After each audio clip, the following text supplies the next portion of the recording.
A movie from the guy who captured your attention with Clerks, confused you with Jersey Girl, and outright put you to sleep with Cop Out. But now it's time to wake up, because no one will be going to sleep after Kevin Smith takes on the horror movie. You gotta be fucking kidding. Here's the first movie. Did you know I'm utterly insane? Peel that pig and slice him thick. The body count is always bigger. Hi, I'm Chucky. Wanna play? The fucking trees walked in those movies. Hi, doggy. What a story, Mark. The greatest trick the devil ever pulled. It's just like your opinion, man.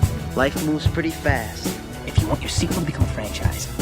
37 dicks. In a row? I'm your number one fan. Hello everyone, welcome back to Marathon Me with your hosts Rhys And Kane. And we are back on our Kevin Smith marathon. It feels like every episode now we're saying this, but to another new phase of the director where... Oh my god, what? We're bringing you another double episode because there's just too many movies for him to dedicate entire hours to each one now. But this new wave of Kevin is, he went from making other people's movies with, the Judd Apatow style Zack and Miri make a porno, and then the Cullen Brothers script of Cop Out, to now making some horror movies. What? Our dude that made Mallrats and Clerks and went a little bit racy with Chasing Amy? That doesn't sound right, but I guess that's where we are now. And the first horror movie that we're talking about today is Red State, a $4 million, pretty low, middling budget sort of affair that made Kevin come out the gates with something that we've never seen him do before. You've seen Red State before, obviously. What's your sort of resonance with this film? My resonance was that it was a film that I remember watching, and that's it. I don't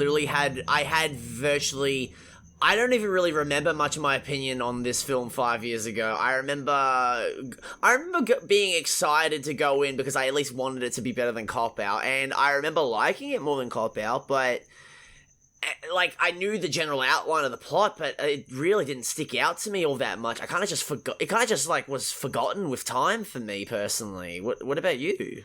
I really was impressed with this when I first saw it because of the fact that I'm like, no way that this could be a Kevin Smith movie. It feels so out of left field for him. And right, yeah. And that's what I remember mainly taking away from it, is being like, wow, okay, this dude has range. And now thinking about it, this film, Red State, is quite ahead of its time because it's a pre-Make America Great Again conservative extremism horror movie. Is that not bizarre? As in, we are seeing these all the time now. Movies like The Hunt or a lot of films that, villainize this ultra conservatism, around the sort of Trump era that we're in right now. But this is before all of that was sort of coming around. This is 2011. This is Obama administration, man. What the fuck? Yeah, and because of it being way ahead of its time, it only made $2 million. And with its $4 million budget, so even with its tiny budget, it didn't make all of its money back.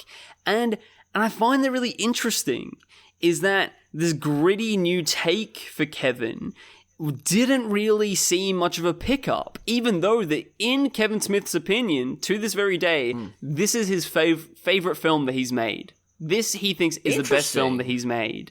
And here's a bit of the trailer for Red State. I hate the wickedness of America. Rampant fornication, adultery, abortion, flagrant sexuality. Everywhere. Hey, you fucking bitch! Let me the fuck out of here! And it's up to the righteous to curb the spread of this disease. Do you mind taking children out now? Gonna get grown up in here. Send the sinner straight to hell. Send the sinner straight to hell. God doesn't love you. Unless you fear him.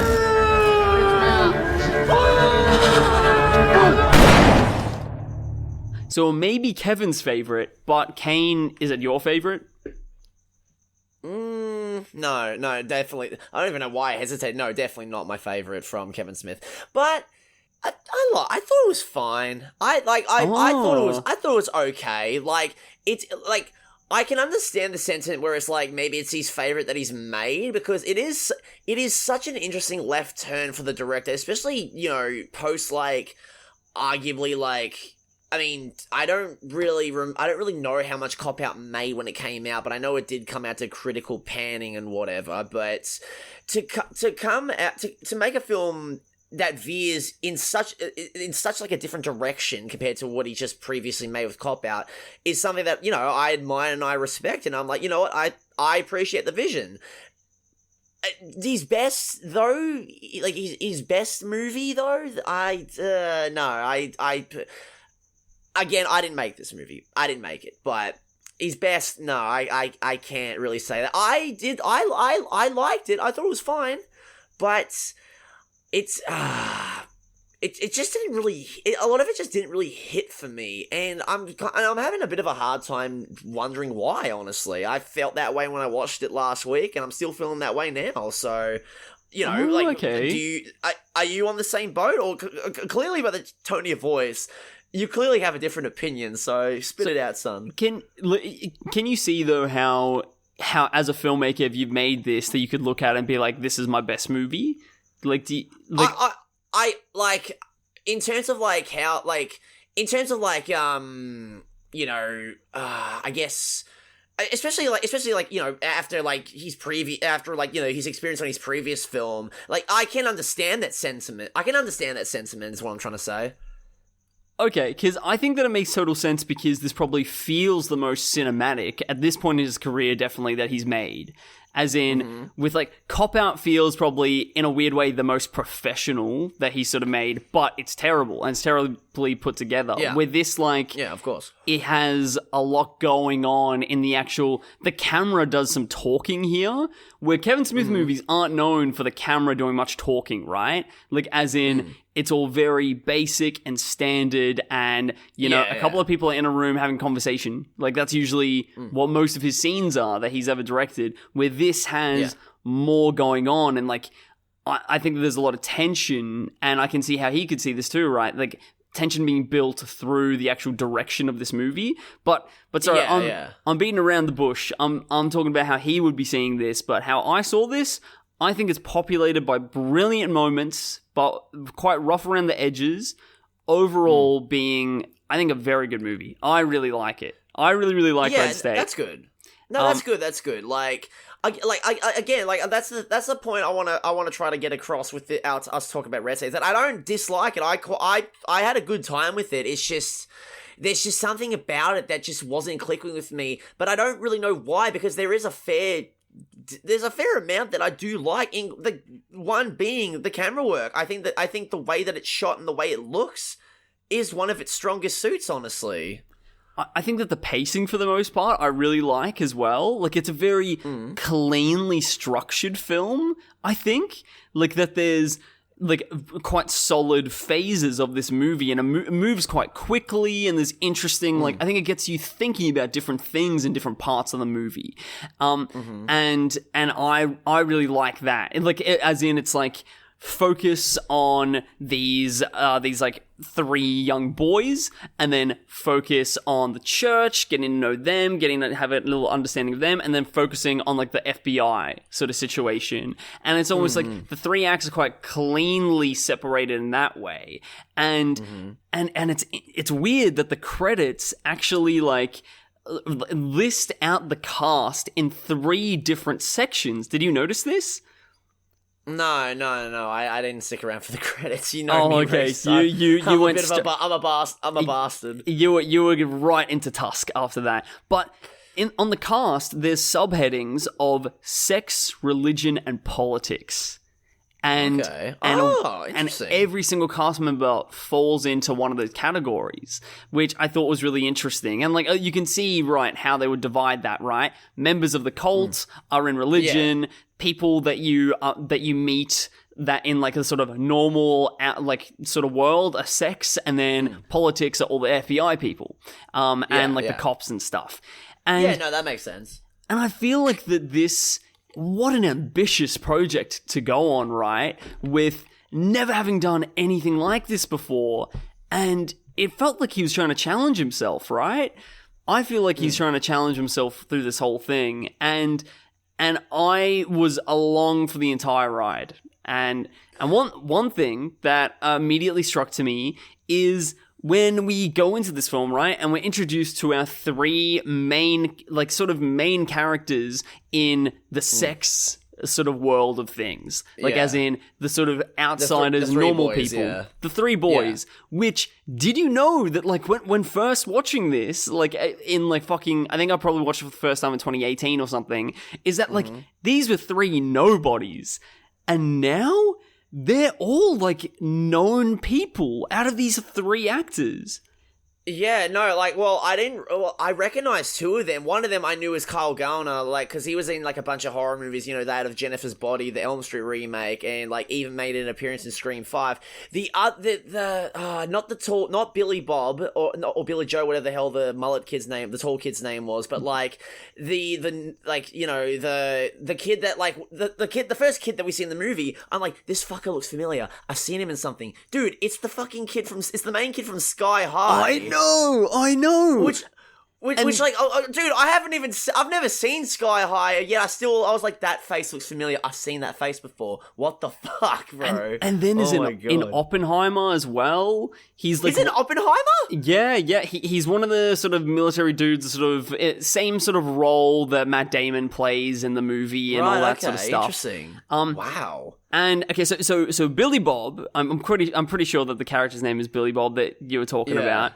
So he's played by a bit of, like, close to a household name now, Nicholas Braun. Right. Oh, it's Billy Ray. Yeah. Oh, Billy Ray. Yeah, Okay, yeah. sorry. Nicholas Billy Braun. Ray Cyrus, yeah. You know Nicholas Braun. You know Nicholas Braun, right? The names, I feel like the name sounds familiar. What's he been in? Well, probably most popular and most culturally really relevant, Succession. Yeah. He's the cousin in Succession. Oh my fucking god! And from there, then became a little bit more in the limelight, and then is like one of the main character. Well, is like the sort of main protagonist and character in Cat Person, which was like got a theatrical release I think last year. And he's also weirdly the evil alien boyfriend in The Watch. He's in Saturday Night as well. What the fuck? Wow. Like Jesus. Nicholas Braun is like he's a name now. Also in Zola, fucking so good in Zola. Oh yeah! Oh my god, I forgot he was in Zola. Oh my god, oh my days. Well, it took us. I feel like it took us long enough, but we're finally making Succession references in this show. Damn, it only took us 143 episodes. I don't even think that we could call it culturally relevant anymore because it's a year ago that it finished. Oh, please, people are still going to ride or die by Succession. And no, this is from a guy that's never seen it. You know what we need to do now to be culturally relevant? Talk about The White Lotus Season 3. That's what we've got to be talking about. Oh, yes. Oh, completely. Do you guys remember Breaking Bad? Anyways, we're getting off track. Every single episode that we do, no White Lotus cast members in this movie. Interesting. Damn. But yeah, and Kyle Gallner is almost a little bit of like a Scream king at the moment, I would say. Like, he was the lead in Strange Darling recently, which was like quite a big horror, like not quite a big horror movie, but like a pretty good, like critically acclaimed horror movie. Yeah, he was also wasn't he like one of the mains in Smile as well? Not really main, but like he plays like a pretty big part in both Smile movies. So okay, he's popping up, and also is a bit of a seal of interesting filmmaking, I believe. Like, as in, he's in pretty culturally relevant or, culturally interesting films anyway. So, okay, crazy. And on top of these being, like, compelling faces because we sort of know them now, they're also, I found these characters so strangely compelling because of how scummy they are. Is how, like, so we're very used to the sort of young, foul-mouthed, very sex-addled dudes in a Kevin Smith movie, right? But we've never seen them so sort of gritty and desperate and vulnerable. Like even from the first moments, but it's also because we're introduced to this world that is so gritty and gross and dirty. Like, you're never really confronted with a dirty world, I think, because Kevin Smith, what he does, right, is he glamorizes filth and vulgarity. Like, that's what we're used to. Oh, completely, yeah. This is like, that's why, like, this film, that's why I enjoy the kind of out of left field tonal shift compared to, like, everything else that's come before, because, if there's one thing to describe this movie is that, like, I felt fucking, like, I felt uncomfortable. I felt uneasy watching this movie, which like, you know, I think works as a strength, honestly, and works for like these three central like at least this sect of characters, you know. I think that it's also so important to the story that he's trying to tell as well that it feels like he's trying to paint that we're in a dirty world right now. I believe that's like a big sort of intention of this whole film, and what a different theme to go by compared to anything else that he's done before. Like, like he's actually, you know, he's always sort of been like, you know, there's like the world that we live in is rough around the edges and there's grossness around, but celebrating that, we're here, it's so not. It's the complete opposite. It's villainized. So that immediately sort of sold me. But are you a big cult movie person? Do you like cults generally? You cultish? They're hit or miss for me, honestly. They're hit or miss.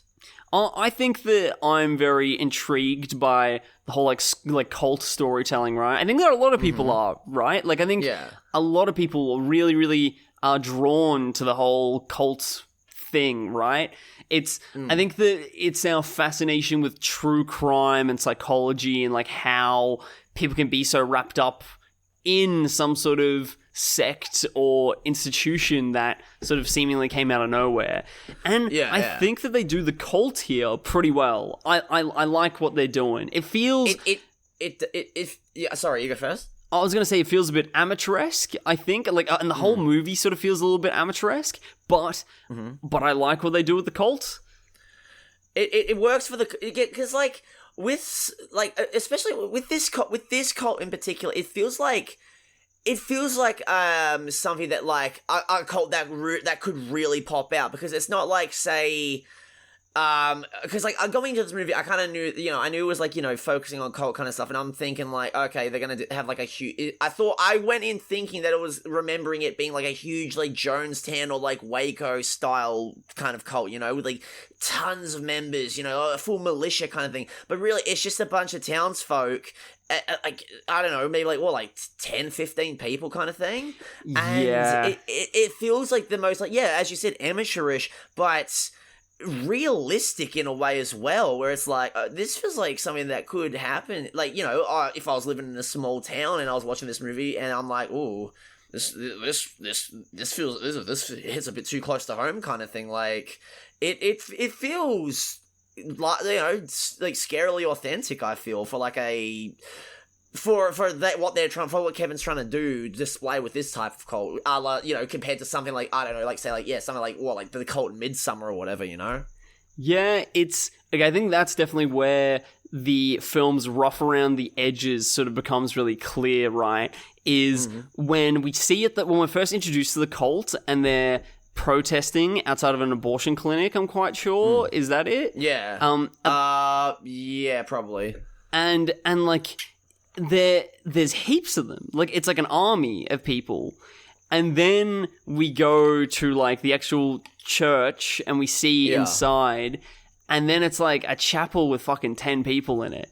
And maybe, you know what, maybe it could have been, maybe those were like, maybe it's like a pyramid scheme type shit in this cult. Those guys on the bottom, the guys protesting outside the abortion clinic, you know, They just got the 3-month membership deal. These guys, they got the golden ticket deal. All right, these are the main. These are the boys at the top, the tippy top of the pyramid. All right, these guys get special privileges. They're allowed in the church. They're on God Premium right now. That's what they're doing. Yes, there we go.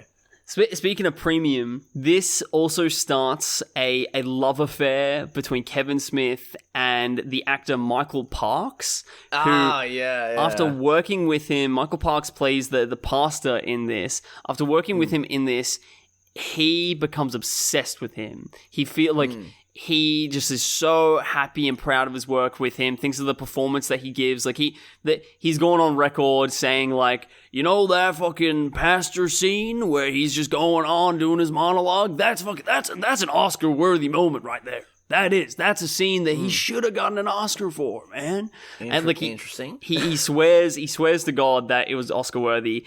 I think that he has some rose-tinted glasses on because I have to say, like, I think that he's quite good, Michael Parks, for certain things, but, like, his accent, he puts on so thick that I can't fucking understand what he's saying for a lot of his stuff in his sermon.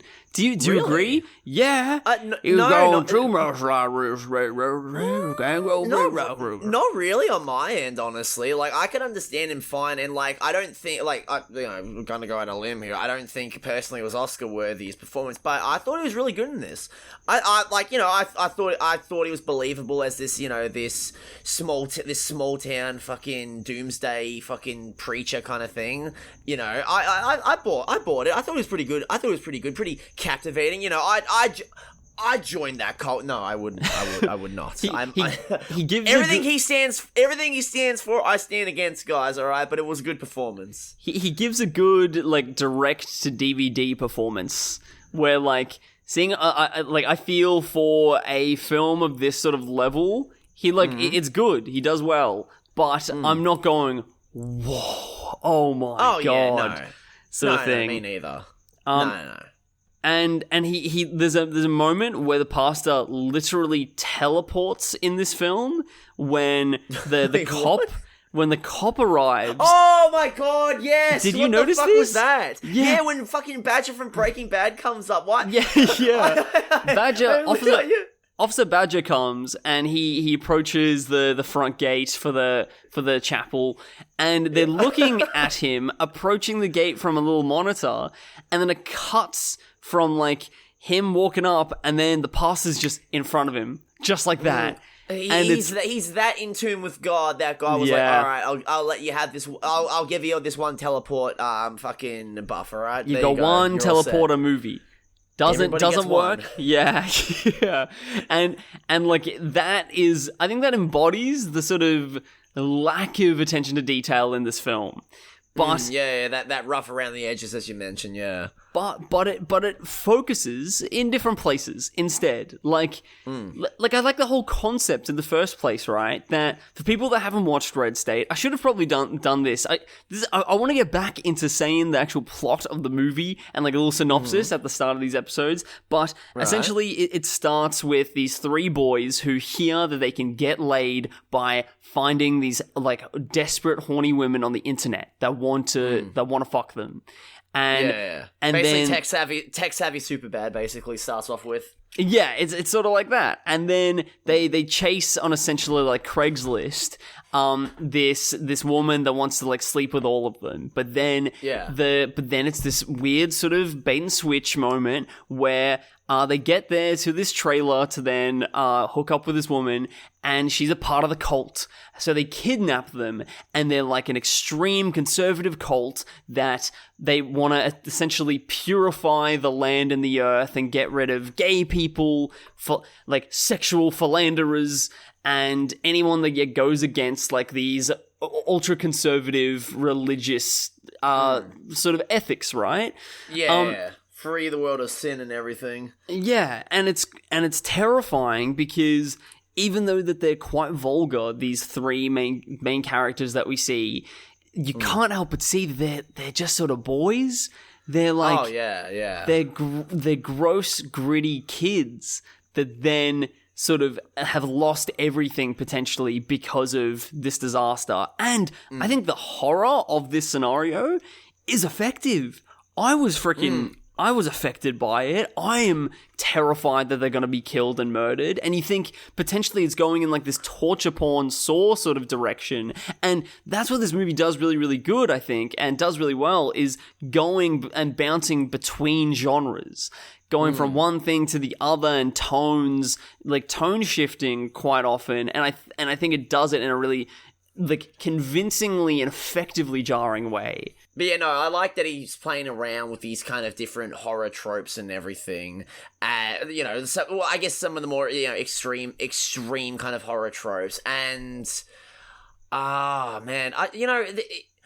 even if this is not my favorite Kevin Smith movie, I will say this is definitely one of his more immersive films. Like, once the kind of the church plot starts to get going, like, especially like the opening shots where like you have like Kyle Garner trapped in the cage with the blanket over it. It's like you feel trapped with him. Like you like that's one thing that Kevin does so well with this movie, is that like you feel like you're trapped with these boys in that fucking church at the mercy of these raging fucking psychopaths. Like it's effective stuff, honestly. Yeah, he's trying some new things. He's using that camera in the way that a camera should be used, right? To tell the story better instead of just capturing actors doing a thing.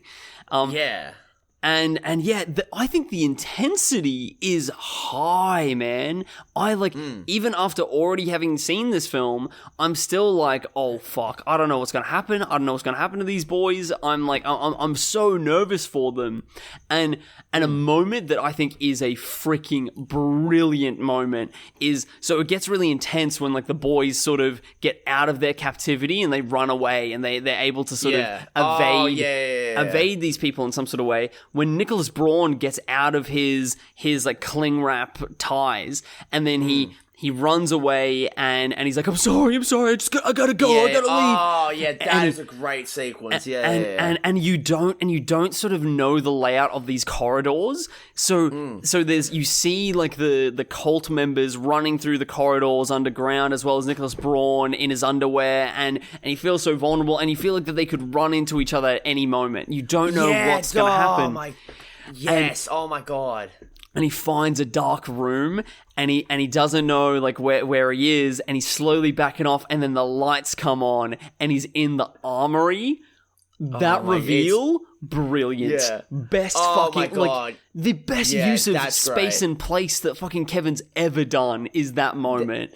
That is really great stuff. And also, just to harp on a similar sequence is when you have Kyle Garner after he makes his escape and is running into the actual the little like housing area of this church compound, and you get a similar detail from before when Nicholas Braun's running around. It's like you don't know the layout, and you got the guys chasing him. You don't know whether they're gonna run into each other, and I'm like, oh, this is.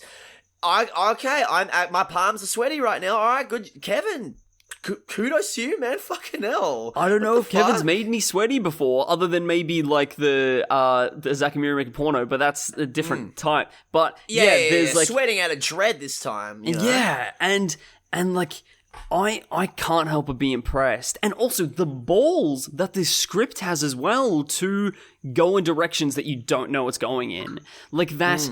By the frickin' end, spoiler alert for this movie, by the end, we lose our three main characters, essentially. Like, as in, the three boys all get shot and killed.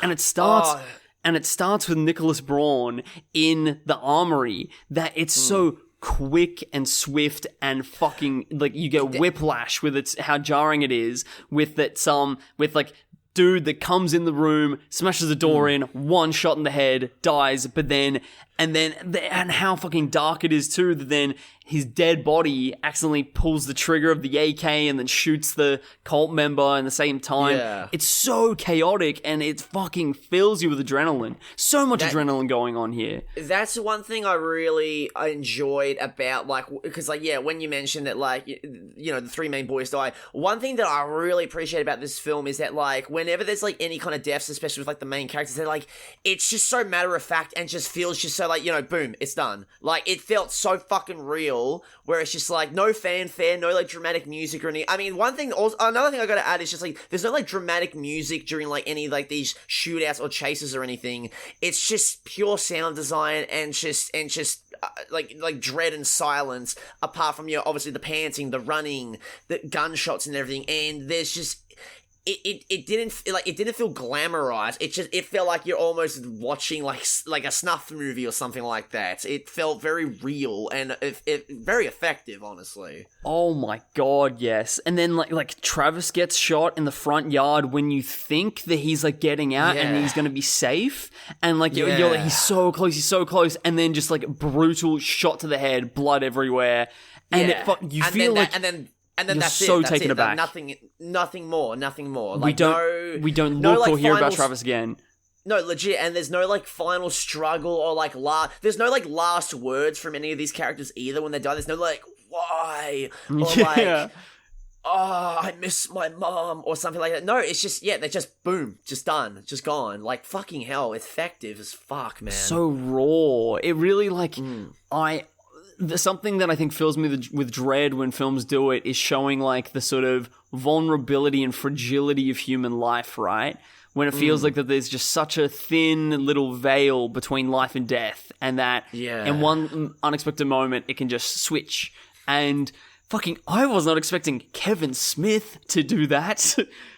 Yeah, it's bizarre as, because, like, you know, we watch a lot of movies, and a lot of movies that we watch, they have, like, characters that die, but they're always, like, you know, it's always over-dramatized and, like, and played up, or, like, or hell, even, like, they die, or, like, you think they die, they come back, blah, blah, blah, and I get it, it's, like, you know, like, it's supposed to create drama and tension and blah, blah, blah, blah, but, you know, you want a happy ending, blah, blah, blah, whatever, but, you know, so it's refreshing to go into a movie where it's just... it shows the fragility of human life, and the fact that it was Kevin Smith. Like, I'm watching a movie that Kevin Smith did where I'm seeing this, like, fucking bizarre, mate. But it's good. It's good, I gotta say.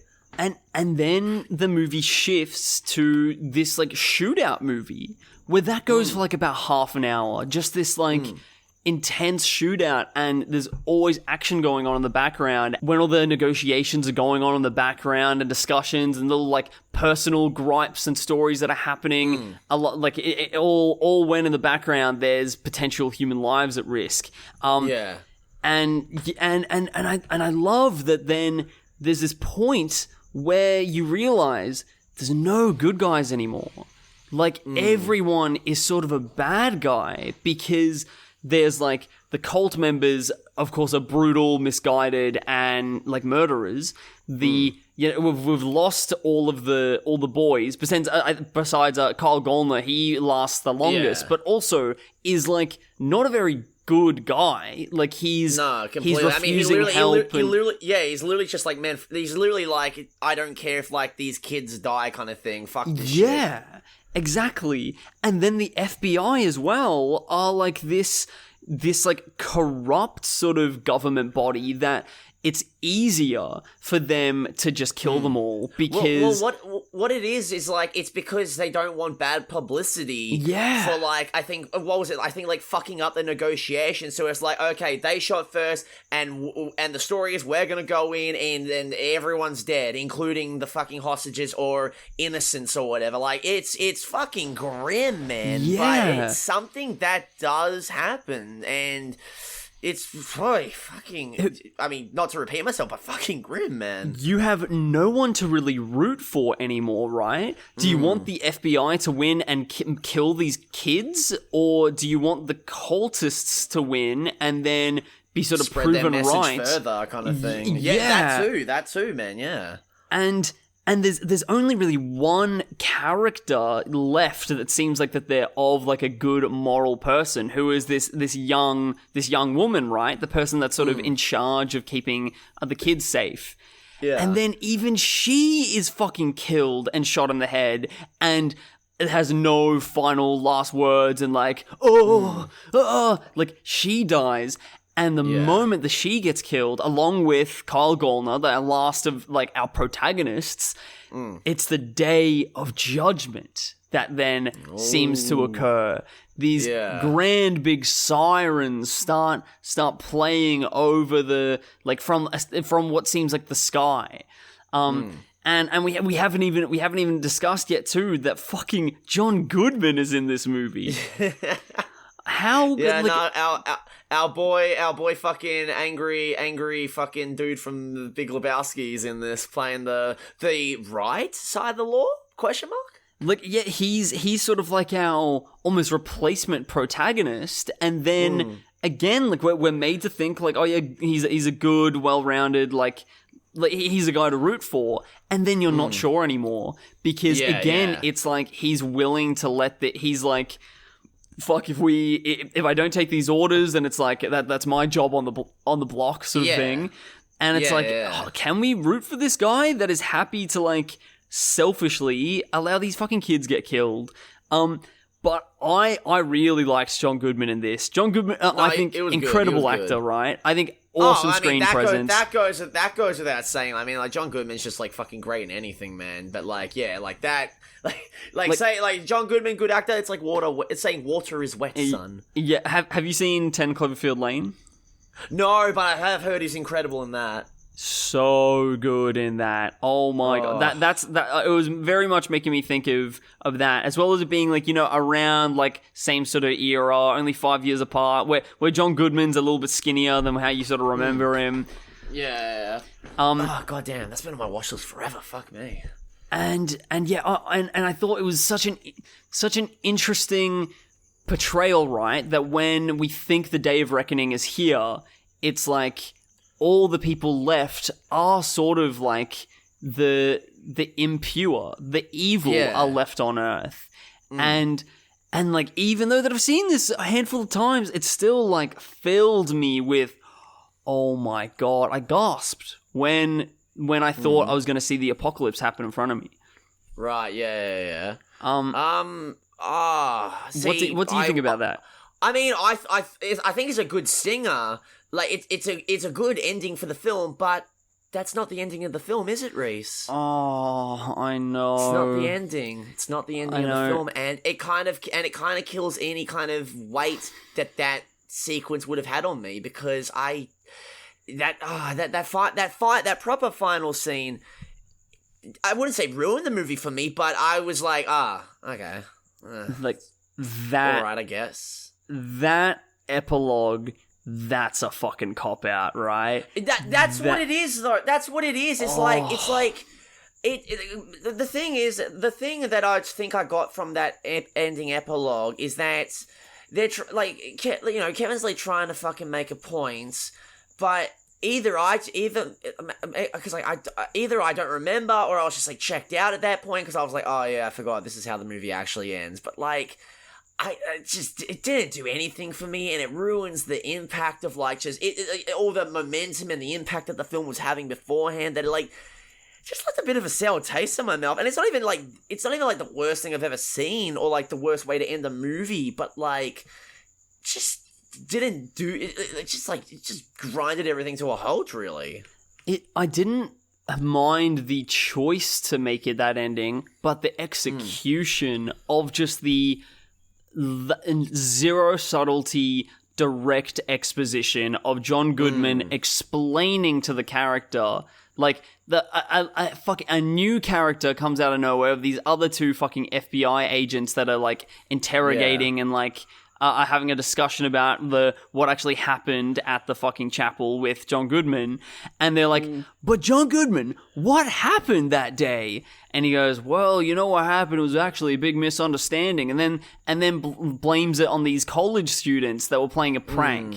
and said like it was all just like a massive coincidence. Where I think I have no issue with it being a coincidence, because with that I still felt it. I still felt the gravity of the apocalypse happening, because it made me think and feel like they're on an evil Earth now.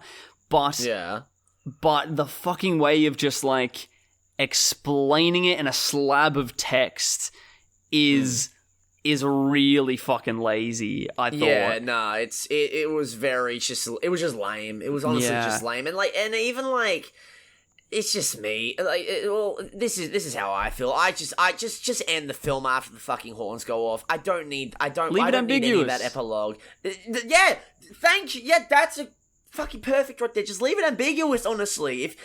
If you wanted it to be a coincidence or like some like different fucking thing that isn't the apocalypse, let the audience come to that conclusion. Like, come on. What the fuck? Well, Kane, what would you say if I told you that this was not the original ending for the film? Oh, okay. Well, now was the film's original ending just, the horns go off and then just, poof, ending? Or is there something else? Not a cut to black. So essentially just before it does cut and then go to the epilogue. So we're at this moment where the pastor is face to face with John Goodman's character, and the sirens are still going. You think still that the apocalypse could be happening, and what starts happening is that it cuts to one of the cult members in the background. Head explodes.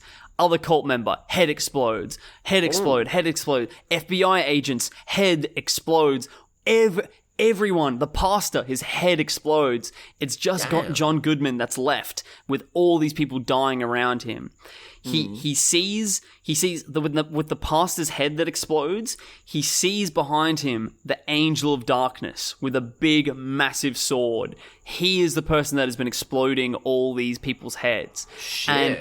And then John Goodman looks into the sky and sees the 4 horsemen of the apocalypse.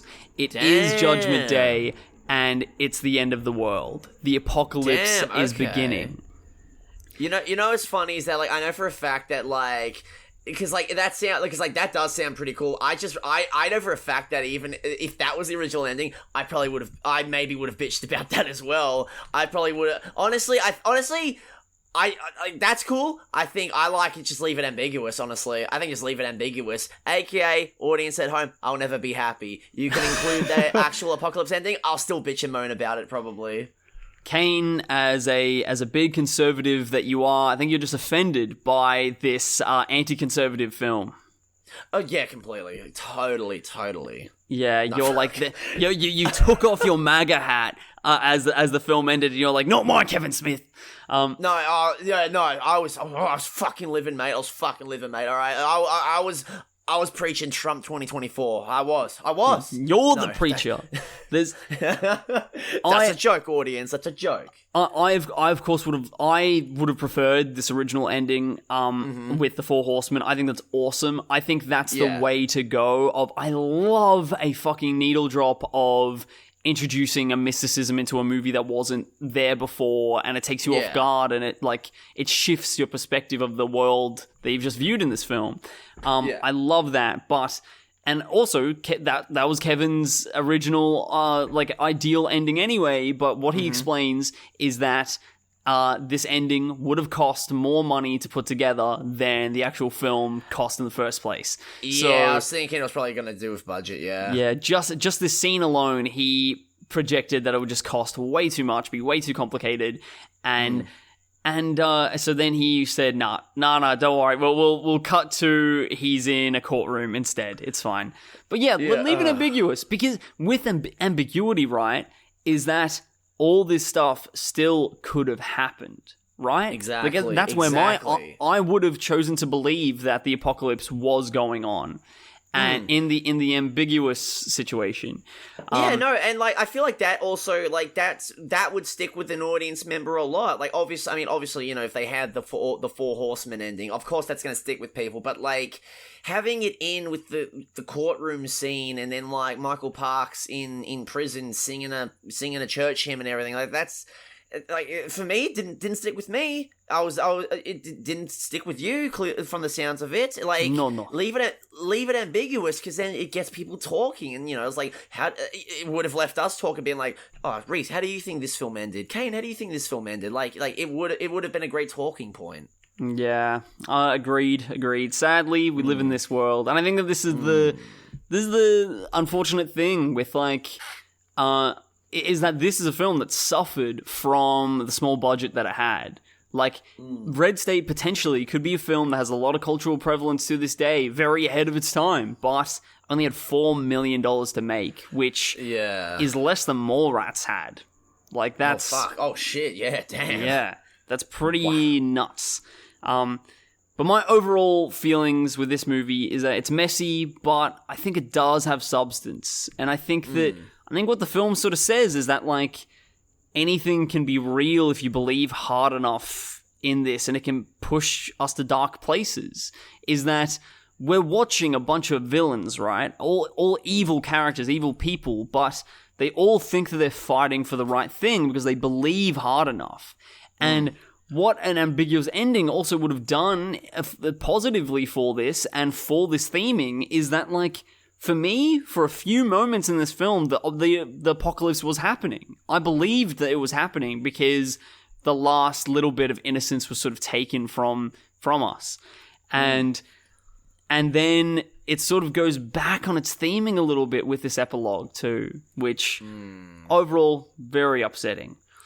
But I think we should move on to our second film of the day, another horror entry, and something that I think has a little bit more... People talk about this one quite a bit more, interestingly. Yes, they do. Oh, yes. And it's a little film about a man and his walrus, and it's called Tusk. Here's a bit of the trailer. So look out, you crazy Canucks. Something weird-ass this way comes. I'm a podcaster, and you talk about sharing stories. That's what I do. My grandma Mimsy used to tell us, you needn't go very far to find hell in a handbasket.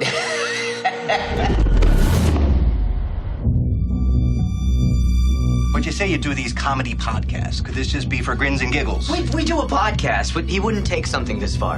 Ellie, you gotta help me. I was abducted. This guy wants to turn me into an animal or something. The medical examiner, he found something. He had the missing legs, missing tongue, missing teeth, a hole in the roof of the mouth. Lay out of this chair, you fucking psycho!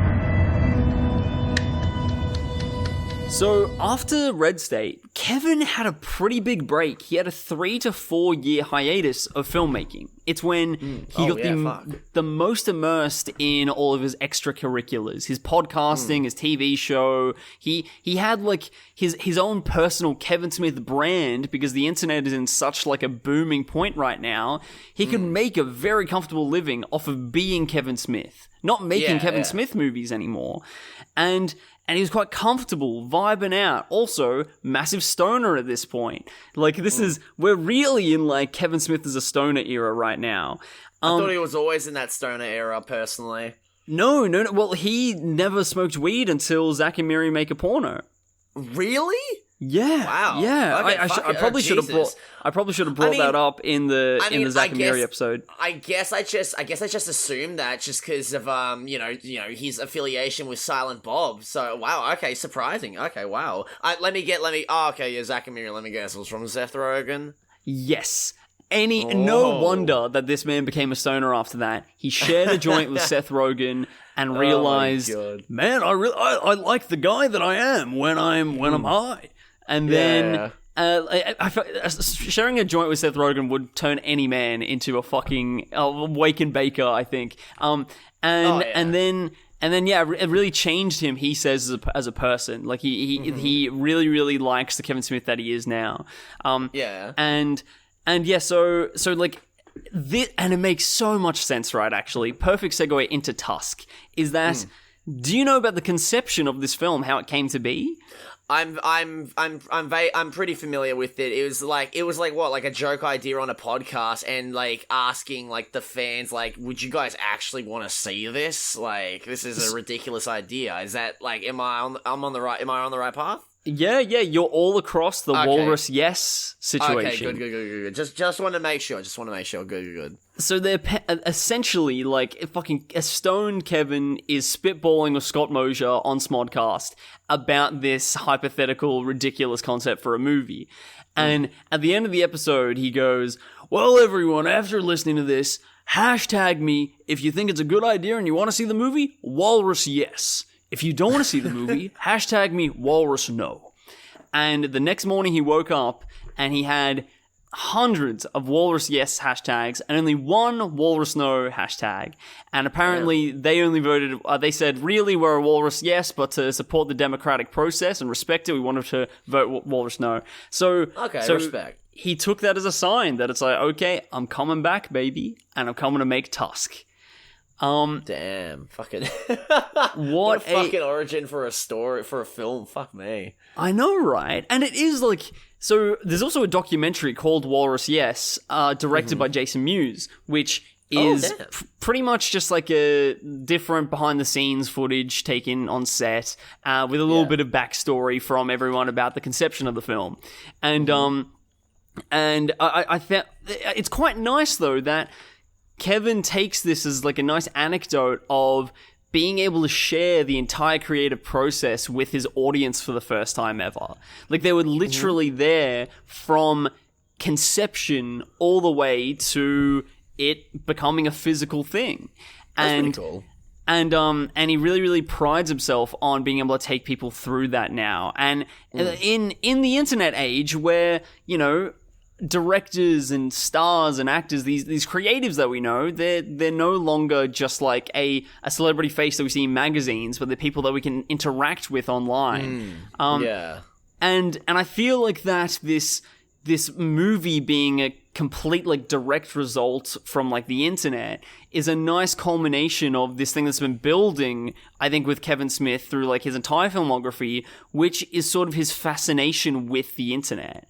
And and that DNA runs true with pretty much all of his movies, I would say, like from around the 90s, that the internet, like you know, up until a certain point, the internet starts being a really like prominent sort of plot device and piece in the stories that he makes. Like not so much in his early ones with Clerks and Mallrats, because, you know, the internet isn't as widely used at that point, but starting as early as Jay and Silent Bob Strike Back. Oh, completely. Their whole motivation is to go get back at people hanging shit on them for on the internet.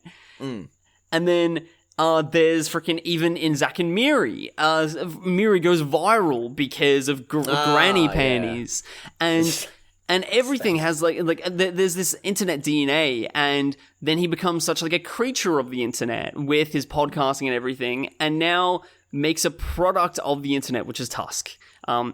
Anyway, I've been going on way too long about this. Kane, what do you think? You needed to give a bit of the lore, the lore dump of the walrus. You know, before we talk about the walrus, we need to. I am the walrus. We need to explain the walrus. You know, before we talk about the walrus. Anyways, sorry, you were going to ask me something, Rick? What do you think, Kane, of Tusk? Well, I have a complicated history with this movie because the first time watching it, I had interesting opinions, but I'll you know what? I'll get into those a bit later. My opinion is that I think it's a really good movie for the first half. The first half of this movie is a great slow burn horror with just two actors, just like a lot of it's just like, you know, very dialogue heavy. These two actors just really just selling this like creepy atmosphere, and you're not quite sure what this is building to. It's really fucking well done suspenseful horror film, which then just turns into this grotesque body horror, and it's so fucking good. And then you get to the funny, goofy Johnny Depp comedy that is also this film as well. It is two weird, opposing clashes of genre that... Why the fuck would you meld it like this together? Like, horror and comedy can mold together well, but as the first half continues, like, as the film starts off as, like, you know, a kind of goofy comedy, but as we get more into the horror, it starts to ramp up and up and up more and more and more, and you get really sucked into what Kevin is trying to do with the horror genre, especially, like, playing around with, like, body horror, because, you know, this came out in the wake of films like The Human Centipede, these exploitation, disgusting body horror kind of films, and then just pivots into a goofy kind of comedy with Johnny Depp in this fucking stupid detective character. Like, with his weird French Canadian accent. My name is Guy Lapointe, and I'm hunting the person that is turning the beings into the walrus seal characters. Like, oh my fucking. We'll get to that. But Rhys, I think that we can talk about this now, because I think that leads into my opinions as well. Okay, good. I was so excited to talk about this with you, man, because is because of your passionate distaste for what is it, Guy Lapointe? Guy Lapointe, yeah. Yeah, because of your passionate distaste for him, that's one of the main things that I remember about our viewing of Tusk together. and I was, like, dreading these scenes because I'm like, oh yeah, Kane hates him. I do not subscribe to your enjoyment of the film, because I really, really like pretty much all the moments with Justin Long and with fucking Haley Joel Osment, and especially fucking Allison, like the love interest played by Genesis Rodriguez. And I really didn't mind the Guy Lapointe stuff. Get fucked, man. Get fucked. The moments when I was like, I was fucking bored and didn't like it, was I did not like Michael Parks in this. Get fucked, mate. No, fucked. He was annoying the fuck out of me. That's where it felt like okay, Kevin has this love affair with this man that's now become his new muse. And I didn't like him. I didn't fucking buy him for a second. I hated his slurring and I didn't like his old man ways. And I didn't, also not good, the fucking, every flashback in black and white, I thought. I really hated that. I did not mind the Guy Lapointe stuff. Okay. Yeah. Okay. We've got alright. We've clearly got a lot to unpack here. We've got a lot to unpack right now. All right. Okay. So I'll go with, like, generally, I quite enjoyed this. But I didn't like it as much as something like Red State, because it really was, like, scene to scene. It could be like, I'm having a great time during this scene. I'm really not enjoying my time this next one. Right. Okay. And it has to go without saying, this feels like one of the most cinematic films that Kevin Smith has done. Agreed. And it's convincing for the most part, besides some weak links, like when he goes to the airport and it's so fucking obviously a set. And I hate fucking Epic Mealtime showing up in these Kevin Smith movies. I think he's such a noticeable, like, friend of the fucking creator sort of thing. And it was apparently Jason Mewes' idea to have him there, is that they wanted to have a Canadian friend of theirs work at the Canadian border. And Jason Mewes was like, hey, what about that Epic Mealtime guy? What do we get him? He's fucking cool. Was Epic Mealtime even fucking relevant in 2014? I thought that was really? I don't know about relevant. I thought that was like a 2010 to 2012 kind of thing. Like I don't know. I was never into him. What the me neither. But I knew of them. I mean, I watched a little bit when I was like, fucking 10 or whatever. In the same way of, like, seeing fucking, like, Jake Paul in a movie is jarring. It's just YouTubers in movies. It feels like you're watching. Like it feels like that you're watching a YouTube movie whenever they come in. No.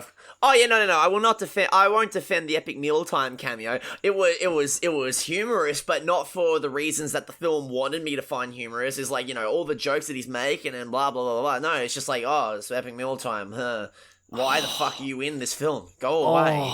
I really didn't. I hate his screen presence. And I feel like this movie is also one of the most visually thought out films from Kevin as well. Like, it feels like the cinematography is really good at times. There are some moments that you legitimately go like, whoa, like this is like quite beautiful. There's great. The one thing that the film does really well, especially like all the scenes where Justin Long's in the old man's house, is that it has a great atmosphere to it. Like especially the atmosphere in the mansion that he's in. Like it feels so like. Like the interior of the house feels like something ripped straight out of like some like 1970s horror film. I won't go out of a limb and say like it's like the same kind of atmosphere as something like say like the original Black Christmas, but like it had that kind of same kind of like that like low budget 70s horror vibe kind of to it, and I really like that. Well, that was a big like inspiration of Kevin. He's trying to make like an old school 70s exploitation movie, which makes sense conceptually as well, right? With like a movie about the concept of turning a man into a walrus because of some deranged man's obsession. And I feel that almost is a little bit inconsistent. I feel like his sort of 70s homage will sort of like it will legitimately like appear for a scene and then disappear, and then appear for a scene and disappear. Well, like I have to shout out in that house in the mansion. There's one shot when Justin Long wakes up for the first time, I think, after his leg's been amputated, and he's on this like checkered black and white flooring in his wheelchair, it just looks gorgeous. It looks like a painting. I don't know if I've seen a shot from Kevin Smith that I'm like, that's a painting right there. It looks really there's a lot of really fucking lovely shots in this movie, I gotta say. Like, it looks really fucking like there's thought input into these, yeah.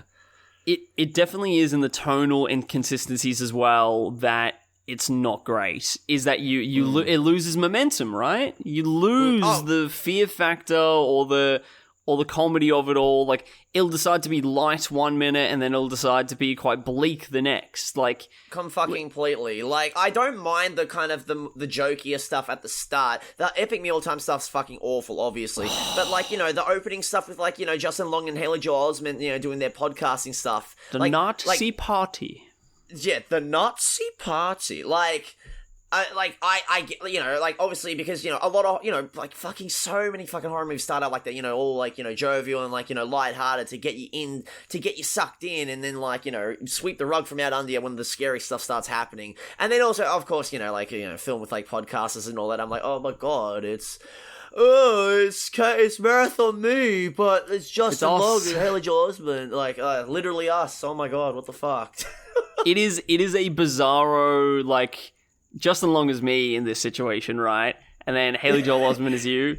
It's a more mean-spirited version of us. It's an awful version of me. It's like, how someone would paint me if they really didn't like me.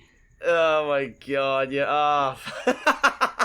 Weird-looking baby-faced mustache and all sometimes. Oh my god, I love it. Fucking hell, Jesus Christ. Actually, I feel I'm gonna get this out of the way now, too, with, like, the whole, like, weird inconsistencies and, like, the 70s sort of attempt, is, like, at the end, right?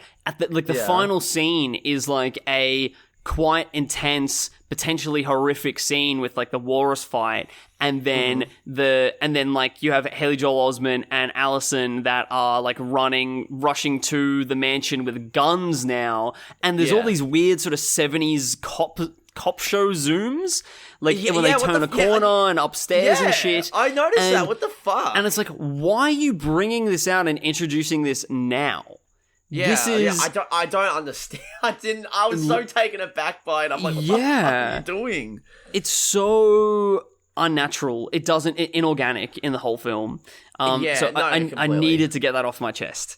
No, of course. I'm glad you did. Because I probably wouldn't have touched on it because I have a lot, I obviously have bigger fish to fry in terms of my gripes. Speaking of, Justin Long, pretty fucking good in this. Oh, no, he's great. No, like, I really like that because obviously, you know, a lot of the film centers around, you know, him suffering and, you know, him being fucked up in the war, in, like, as the titular Tusk, you know. But, like, I like that, you know, they portray him as this fucking, like, this piece of shit asshole in the film, where it gets the audience to kind of question, where it's like, when the bad stuff starts happening, or before the bad stuff starts happening, it's like, you know, it's almost getting the audience to kind of roots for, you know, him to get his comeuppance in a sense, and then once the comeuppance starts happening and it's this horrific and grotesque, it's like, it's Kevin Smith almost being like, all right, audience, you wanted your cake, here it is, now fucking eat it. I love that. I love that so much. What was that one horror movie there was like a horror movie that we talked about where there was where like they had a similar fucking thing to it, where it was like, made us hate the audience, and then it's like, it's the Hostel movies. Yes, yeah, true. Yes, I love it when fucking movies, especially horror, does that, you know? That's body horror done well, right? Exactly, because like that's what, like, that, especially with like just like horror in general, it's like that's what the audience wants. They want to see like the characters suffer, and especially if you make them unlikable, but then if you make them go through such horrific fucking events, you know, it's, you know, getting the audience to kind of, you know, the director is like asking the audience, like, this is what you wanted, isn't it? Yeah. Look at it. Here's your cake. Eat it up. Yeah, totally. Justin Long is a fucking modern Scream King, this man. I would say. He's been in all... Yeah, no, because, like, what? Like... Because he's been in, especially like during like the 2010s and 2020s, he's been in like a decent amount of horror. Because like what he was like, because I knew he was in Jeepers Creepers back like one of his like earliest film roles. But yeah, he's been like what, like Tusk and Barbarian. Barbarian. Very similar sort of feel to this. Yeah, Barbarian, brilliant by the way. Drive Me to Hell as well. Good movie. You weren't really into Barbarian? I think it's fine. I don't think it's that great. I think it's fine. Okay, maybe it just caught me off guard. I had no hype for it, and it just sort of like, I saw it and was like, whoa. See, I think that's what got me. The hype, I think, killed it for me, honestly. Yeah, okay, that makes sense. There's and Justin Long has sort of become like a new sort of mainstay for Kevin Smith movies, which is a little bit like a bit of a stab in the back thing, right? Is that, you know, he's been casting Jason Lee for all these movies. He's been he left Dave for Alvin. I was wondering if you were going to make this reference before I did, but he decided, you know, Dave, you know, he's too old to be in these movies. He's gonna get, you know, the hot new kid on the block, you know, and happens to just, you know, take Dave's son Alvin. It's kind of fucked up, personally. Yeah, I wonder whenever Justin Long and Dave would like. No, not Dave. Jason Lee. Yeah, Jason Lee. See, I'm getting the characters and actors now fucked up. When Justin Long and Jason Lee, when they would see each other on set and like an Alvin and the Chipmunks movie, if Jason Lee's like, so how's Kevin? How's the Kevin Smith movies going, man? How's Kevin Smith movies going? Well, I mean, The Road Ship came out a year after Tusk, and we haven't seen any more ever since. So maybe Justin Long and Jason Lee had a falling out because of the dramas on Tusk, maybe. Or maybe they've never spoken because Justin is just needed for a recording booth. No. I refuse to believe that. I believe the love between Dave and the Chipmunks so much that they were all in the same room together. No, they were all together. I know it in my heart. Justin's just on the sidelines.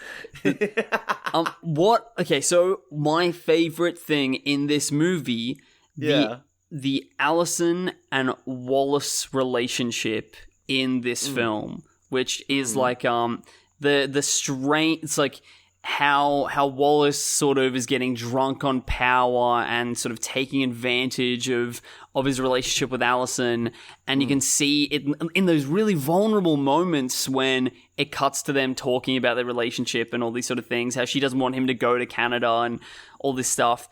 I love this because it delivers, I think, the best layer to the film to incorporate like a human narrative in the horror, is that like we see the character of Wallace that we assume was a much better man years ago than what he is when we see him now, and that he's changing, and that he's turning into a monster.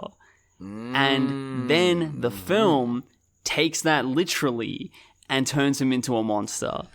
And I just love these fucking moments of vulnerability between them. Because I think because both performances are fantastic. The content that they're actually given and the material is really, really strong. And then, like, I think that it really takes you off guard in this really great, unsettling way when then Teddy, who is like the podcast co-host, Haley Joel Osment, yeah, when he then is like the other man and sleeping with Allison and being like her shoulder to cry on and her emotional support when Wallace is gone, not just physically, but when he is like mentally, like he's disappearing, sort of thing. I thought that was fantastic, and all that stuff was like all that stuff I liked a lot more upon this rewatch. I do remember last time in 2020, whenever like any of the scenes between Justin Long and Allison came up, I'm like, oh, boo, get to the him talking with the old man, get to the walrus kind of thing. But like, no, like it not only is it performed really well, but like, you know, thematically, you know, it works in the film's favor. Like it's great stuff, honestly.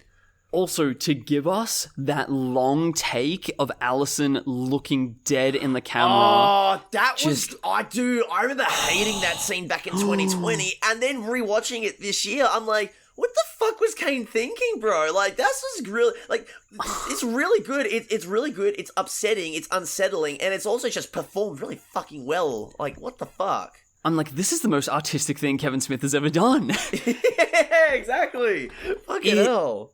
Oh my god, is good. And it's so like, and it's after like fucking Wallace is just like, after you know the Wallace is in trouble and in danger, then you get this in this like quite tense, vulnerable state. And it's affecting me emotionally thinking of it now. I think that's a wonderful, very effective part of this film. You know, that's probably why I didn't like the scene initially, was because it comes right after, like, you know, the action between, the action between Wallace and the old man really starts to kick into gear, only to cut then to Allison, you know, giving this monologue about, you know, about this crumbling relationship. It was so jarring for me back in the day, but, you know, going in and kind of knowing that was coming up, and then, you know, having more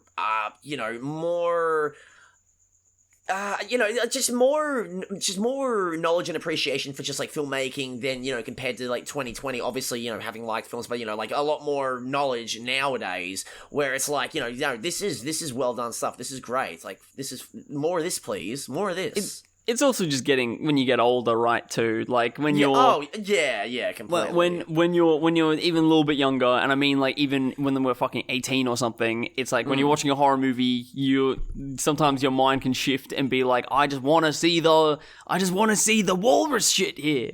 I don't go back to the walrus. So, I think that's what a lot of it would be too, right? Oh, yeah, no, definitely, yeah. Age is definitely a factor in it as well, yeah. My least favorite Guy Laponte moment is the flashback when he first meets Howie. Don't even get me started on that. Do not even get me started, bro. Don't. That is one of the strangest scenes I have seen in a film ever. Okay,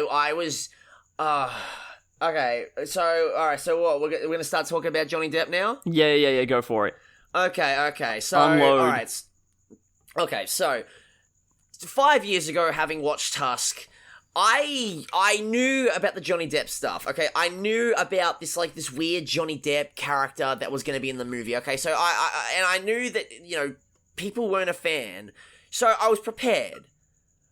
I was not prepared, though, for how much I would be fucking furious watching it. The opening scene alone, with Johnny Depp's opening scene, where it's just him monologuing about who he is and what he does and blah, blah, blah, blah, blah. Like, it enraged me to no end, and every time he'd show up in the film, I would just be, I was, like, screaming at the TV, I was frustrated, you could tell I was just, like, you could just feel the anger in the room, right? Rhys? Shut the fuck up, Johnny. Shut the fuck up.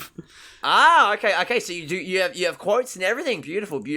No. That's just what I pictured was happening by yourself in your bedroom. I probably said that 5 years ago. I went in very much even more prepared, and maybe even a little spark of hope in me where I'm like, you know what, maybe it's not so bad. No, it's really it's fucking terrible. However, I will give it this. I will give the Johnny Depp Gil La Puente stuff this, is that it's so bad, it's so annoying that it kind of comes around to being in a way hilarious because of how fucking annoying he is in this movie, that it's almost kind of funny. Almost. But here's the thing. Here's one little thing that I've kind of started thinking about ever since finishing Tusk, is that what was Kevin Smith's point behind having Johnny Depp in this movie as this weird, kooky detective with this French-Canadian accent? So my theory behind why he is the way he is in this film, and why Kevin decided to include him or something or other, is that, on one hand, it's supposed to be annoying, maybe, but, to maybe take away from the horror, or add a little bit of levity into the film after such harrowing gore and body horror, and basically taking away a man's humanity, turning him into a fucking animal kind of thing. It's just a very genuine, basically very earnest in terms of trying to create some comedy relief is what I'm trying to say. But at the same time, I'm thinking, is Kevin trying to fuck with me? Is Kevin trying to fuck with me right now? Did he make this character intentionally annoying just to, kind of fuck with the audience a little bit, test their patience, or something or other like that, where it's just a vanity hire or something like that, where he's like, oh, I really like Johnny Depp, and I got Johnny Depp in my movie, and I'm going to have some fun with this, and this is meant to be annoying, like that of adding an annoying character into a movie to intentionally annoy the audience, as almost kind of like a ha-ha to the audience kind of thing. And not just to serve the time, not just to create levity, but to piss off the audience. And I don't know which way it goes, but either way it fucking sucks. My theory is much simpler. It is Kevin is high and goes, wouldn't it be fucking funny to get Johnny Depp in the Walrus movie? Wouldn't that be fucking funny? And also, I have a feeling too, that they must have been friends or something, because the only reason that Lily Rose Depp is in this movie, when we get introduced to two characters, both named Colleen, who are working at this Canadian quick stop equivalent, the A to Z. A to Z, yeah. Yeah, the A to Z. And, the only reason that it wasn't just Harley Quinn Smith behind the counter was that Johnny Depp was like, oh, do you mind if I bring my daughter to come and, watch me on set on this day? And Kevin's like, dude, do you want her to be in the movie? Maybe I'll get another outfit for, the costume for the clerk, and then we can have two clerks. Yeah, and that's the only reason that Lily Rose Depp was in this movie. Interesting. And that makes me think that they were maybe mates. Okay. And you am I putting too much thought into this into the Gil La Puente conspiracy? Yeah, probably, but I don't care because I could talk about Gil La Puente. I could talk about Gil La Puente for fucking hours, honestly. Just why? Why is he in this? Why does he talk? Why does he talk like this? Why are there so many fucking scenes that drag on for so goddamn long with him just muttering nonsense? Why does he talk the way he fucking does?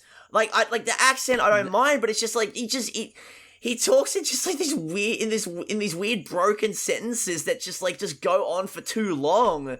You're ignoring that he's also an alcoholic because he's there. I assume that he's drunk all the time as well. I mean, so that's why he's slurring. It doesn't make a lot of sense. That's my theory. Maybe you have a point, but at the same time, I will not hear any positive words towards Guy Lapointe. I will not hear it. I will not hear it. I refuse. And it just takes away from just like the horror that was building up. And then whenever you have any of the scenes with, you know, Michael Park and Justin Walrus, like, you know, once like those scenes start getting going, I'm like, okay, cool. You got like Justin Long eating a fish, you know, really, you know, his humanity's really fucking starting to go away. And I love like, especially like the scenes of like when like Michael Park and Justin Walrus are in the water together, and like he's like, you know, he stops fucking screaming, and you can just literally just see him just be like, I'm like in his eyes, it's just like, I'm so fucking sick of this shit. Like the horror is gone, and it's just like, fuck this guy.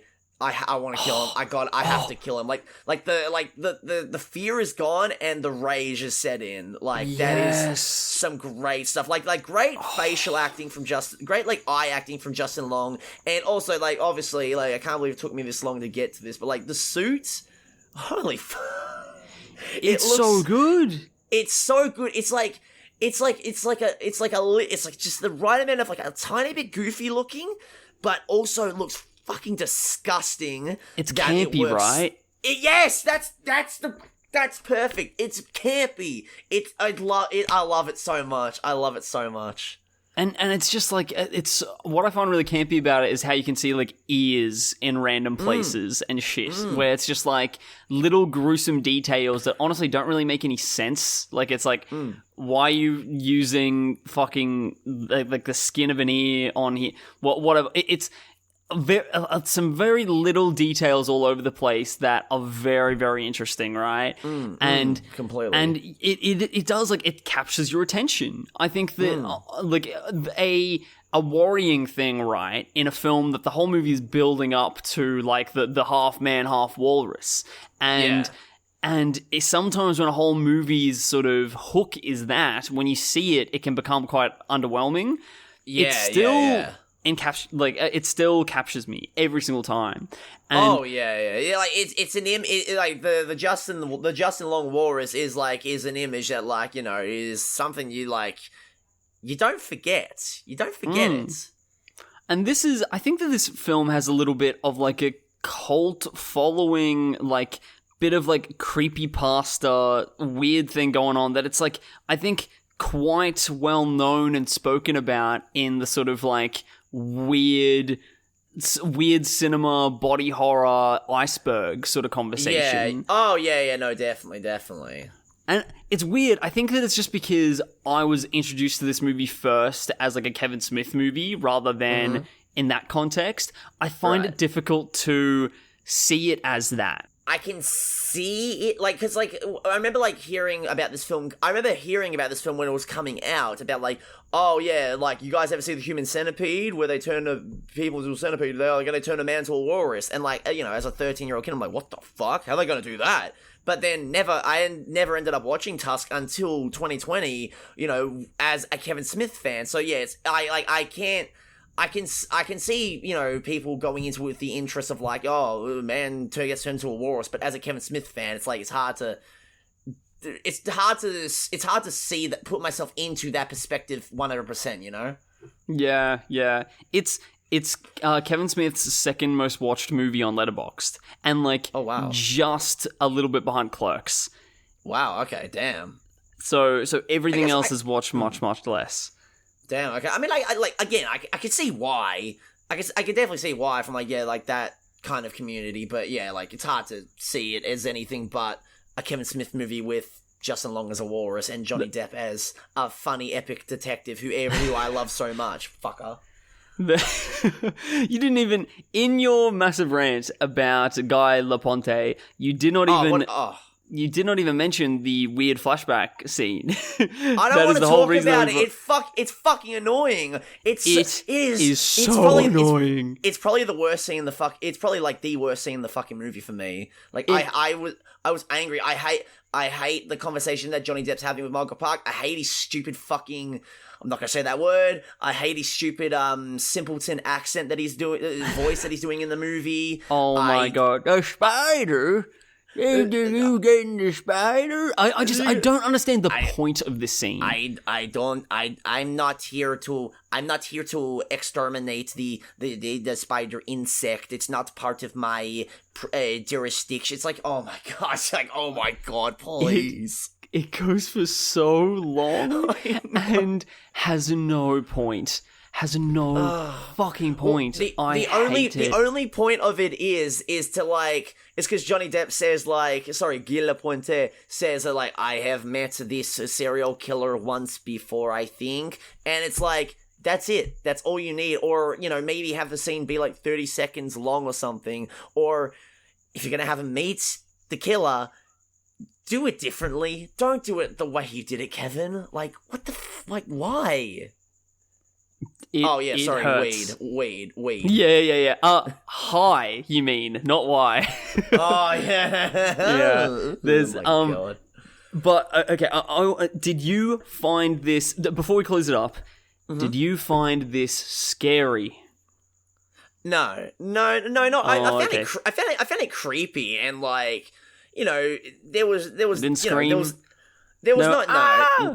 No. I wanted to scream, but that was more so out of frustration rather than fear. Yeah. More like that. Yeah. Exactly. I mean, I did shout at the TV a couple of times where I'm just like, oh my god, get on with it, please. Yeah. Okay. So what about you? What about you though? Like, did you find this scary at all? I had one moment of deep unsettlement, and I really enjoyed this moment, and it's the moment where the walrus is forced to swim for the first time. Oh, and he sees the dead walrus skeletons, and he sees the dead walrus skeleton, as well as in this moment, it made me think about how being sewn into this walrus costume, how painful it would be. How much pain that he would be in, and that like every move would be fucking torture, and then going into the water, like being forced to learn how to swim, would be a combination of like, oh my god, I'm panicking and I'm having to move to keep myself alive so I can breathe, as well as every movement fucking feeling like it's tearing you apart. Yeah, it's so fucking good. And then being confronted with the potential that you're gonna die, like with there being failed attempts in the past. Like, that was a moment where I felt really immersed in the horror of the whole thing and was like, holy shit, this is terrifying. No, that is a great sequence. Like, again, like, you know, it wasn't like, oh my god, shit my pants scary, but it was like, you know, that's what I mean. It's like, there's a lot of great, like, creepy moments and just like, really just like, oh my god kind of moments, you know? Like, great stuff. Yeah. For the first half. So like, overall, I quite liked a lot of this movie, but then sort of found it overall serviceable because of the moments that held me back.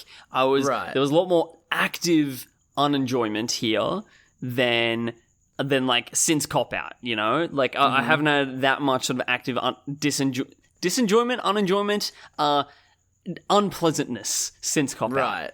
Okay, fair enough. I reckon for me is that, like, half of this movie I really get behind, I really fuck with, I really enjoy it. It ticks all the boxes for me.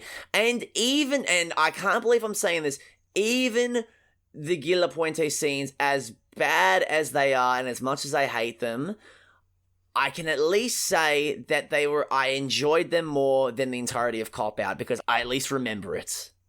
Okay, good. I'm glad. That is pretty fucking high praise with how much I hate that aspect of the movie. Is that I at least, because in what I consider bad, like, as long as it's not boring, then I'll give it I can at least give it the tiniest bit of praise over something boring. Okay, fair. So this one, I'm guessing that you didn't stay through the credits for this, correct? No.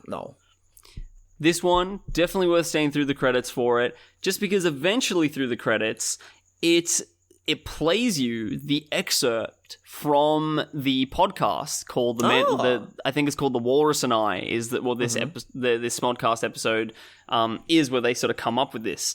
And you hear them coming up with the first initial concept, and like Kev and Scott Mosier just riffing off one each other. And that was like the most entertaining part of the movie for me, honestly. Oh, okay, like, interesting. So, honestly, quite a lot of fun in just listening to them spitball about this crazy idea about turning a man into a walrus. And it really, to me, I think cemented that this stoner concept is sort of as far as it maybe should have gone. Like, as in that... this stoner idea and riffing about it is maybe the best form that this could exist in, rather than the film that it actually does. And it really, really cemented to me that we're in a who fucking cares, we're stoner Kevin Smith mode right now.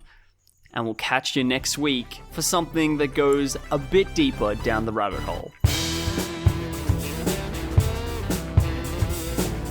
And don't forget to check out our Facebook page at MarathonMeOfficial, all one word, and our Instagram, MarathonMe_official, to keep up to date on the podcast. And hey, if you want to get into contact with us, email us at marathonmepodc, yes, the letter C, @gmail.com. Like podcast without the ask.